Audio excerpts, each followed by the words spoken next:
बिस्मिल्लाहिर्रहमानिर्रहीम। गुज़श्ता रोज़ से हमने अपने शहर चनियोट में जन्म लेकर पूरी दुनिया में मईशत के हवाले से चनियोटी शेख नाम को उजागर करने वाले फ़र्जंदान की मेहनत, अज़मत और इस्तक़लाल पर मबनी डॉक्टर अमजद साकिब की किताब कामयाब लोग में डॉक्टर साहब का तारुफ़ करवाया था, जबकि आज उसी किताब के हर्फ़ आगाज़ को शामिल करेंगे जो डॉक्टर साहब ने बयान किया। कोशिश रहेगी कि जन्म भूमि के इन सपूतों ने जिस तरह मेहनत और ईमानदारी के बलबूते पर अपना और अपने शहर का नाम रोशन किया, उनका इस किताब के हवालों में नक्शा मरतब करके आप तक पहुंचाते रहें। हर्फ़ आगाज़ में डॉक्टर साहब लिखते हैं कि बज़ाहिर ये किताब कामयाब लोगों के बारे में है, इन लोगों के बारे में जिन्होंने अपने लिए नई दुनिया तामीर की और जिनकी मेहनत ज़रबुल मिसल बन गई। लेकिन बुनियादी तौर पर किताब हर उस शख्स के लिए है जो आगे बढ़ने की जुस्तजू रखता है। कामयाबी और दौलत किसी एक शख्स या एक घराने की मीरास नहीं, यह अल्लाह के दीन और इसकी तकसीम का निज़ाम भी मुनफरिद है। पंजाब के एक छोटे से शहर चनियोट के कुछ लोग 200 साल पहले गुर्बत का शिकार थे, लेकिन आज वो दौलत में खेलते हैं। इन लोगों की कहानी बहुत से लोगों की हिम्मत बढ़ा सकती है। ऐसी ही एक दास्तान अखुवत की भी है। ये इदारा लोगों को अपने कारोबार शुरू करने के लिए कर्ज हसना पेश करता है। अब तक ये इदारा लाखों घरानों की मदद कर चुका है। ये लाखों घराने छोटे छोटे कारोबार करते हैं, खवानचा फरोशी है, रेडी है, दुकान है, सिलाई कढ़ाई, मामूली तिजारत, लेकिन इनके ख्वाब बहुत बड़े और ऊंचे हैं और ये आसमान छूना चाहते हैं। मैं जब अखुवत के लोगों को देखता हूँ तो वो चनियोटी ताजर याद आते हैं जो बेसरो समानी के आलम में अपने शहर से निकले और बर्र सगीर के मुख्तलिफ शहरों का रुख करने लगे। उन्होंने वहाँ फुटपाथ पर बैठ कर ऐसे ही काम शुरू किए और देखते ही देखते उरूज पर पहुँचे। दुकानें, मिलें, फैक्ट्रियाँ, कारखाने, बैंकिंग, इंश्योरेंस, रियल स्टेट, वो क्या खूबियाँ थी जिनकी बदौलत चनियोट के ये लोग इतनी बड़ी कामयाबी से हमकिनार हुए। क्या हम अखुवत से कर्जा लेने वालों को इन खूबियों से आगाह नहीं कर सकते? शायद इनसे भी कोई चनियोटी शेखों की तरह अज़्म व हिम्मत का नया बाब लिखने में कामयाब हो जाए। हज़ारों लाखों नहीं, बस चंद एक, ये बुनियादी मकसद है जिसके लिए ये किताब लिखी गई है। ताहम इस किताब के चंद और मकासद भी हैं।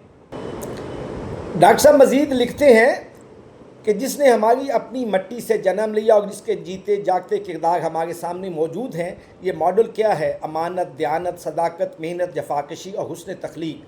अच्छा कामयाब होना या अच्छा ताजर बदयानत, ज़ख़ीरा अंदोज़, मिलावट करने वाला, लालची या हरीस नहीं हो सकता। वो तो अल्लाह का दोस्त है और इसका मकाम वलियों के बराबर है। दूसरी तरफ वो ये भी लिखते हैं, ये किताब किसी एक फ़र्द या गिरोह के लिए नहीं लिखी गई। चनियोटी शेख तो माज एक इस्तारा है। हमें कुछ कामयाब लोगों की कहानी सुनाकर तमाम मेहनत करने वालों की इज़्ज़त का एहसास बेदार करना है, खा वो लोग चनियोटी हों, मेमन हो, बोगे हों या सौदागरान दिहली। अखुवत से कर्ज लेने वाले भी इसी फहरिस्त में शामिल हैं। एक पसमानदा मुआशरा में लोग एक कामयाब और कारोबार करने वाले को शेख कहकर मजाक का निशाना बनाते हैं। ये अपनी कमज़ोरी छुपाने की एक भोंडी कोशिश है।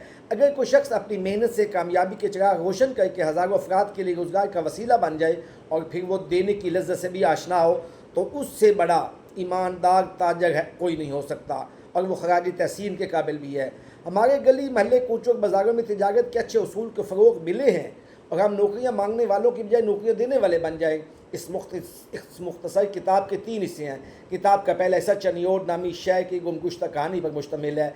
मंजर और पस मंज़र में ये शहर कब आबाद हुआ, चनियोटी शेख यहाँ कब आए, इन गली कूचों ने उन्हें क्या दिया और वो यहाँ से निकल कर दूर दराज शहरों में क्यों पहुँचे।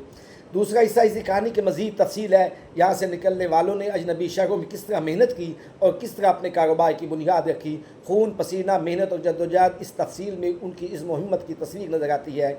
तीसरा हिस्सा इन अवामिल और ख़ूबियों को समझने की कोशिश है जिनकी बदौलत ये लोग कामयाबी की मंजिल तक पहुँचे। इन खूबियों की निशानदेही और इनका तज़किरा इस किताब का अहम मकसद है। इन 3 अबवाब के अलावा कुछ मिले जुले मौज़ूआत का अहाता भी मुंतशिर और आग की सूरत में किया गया है। हम आम तौर पर दौलत को बुरा समझते हैं, लेकिन असल में ऐसा नहीं है। हमारे दीन में दौलत को खैर कहा गया है। दौलत का माना बुरा नहीं, अलबत्ता उसका इस्तेमाल अच्छा या बुरा हो सकता है। अगर दौलत का माना बुरा होता तो ज़कात और सदक़ात का हुक्म क्यों दिया जाता? दौलत बुरी नहीं, दौलत जमा करना बुरा है। वो दौलत अच्छी नहीं जो अल्लाह की याद से बेगाना कर दे, या फिर दौलत जो जमा की जाए मगर उसके फ़वाइद सिर्फ अपनी ज़ात तक महदूद हों। हमें ये भी देखना चाहिए कि रिज़्क़ हलाल की जुस्तजू और कामयाबी एक मुसलसल सफ़र का नाम है। यही तरक्की का ज़ीना है, यही सफ़र कायनात की तस्दीक है और इसी की बदौलत इंसान खुदा के हुज़ूर सुरखरू होता है।